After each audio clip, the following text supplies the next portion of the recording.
Oh my god, it's Special Marine Warning. 4:01 a.m. Pacific Standard Time.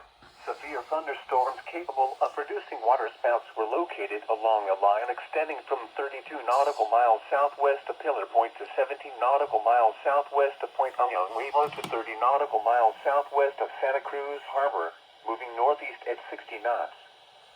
Hazard: waterspouts, wind gusts in excess of 65 knots, and small hail.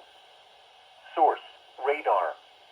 Impact: waterspouts can easily overturn boats and create locally hazardous seas. Boats could suffer significant structural damage in high winds. Small craft could capsize in suddenly higher waves. Locations impacted include Santa Cruz Harbor. Move to safe harbor immediately as gusty winds and high waves are expected. Thunderstorms can produce sudden waterspouts. Waterspouts can easily overturn boats and create locally hazardous seas. Seek safe harbor immediately.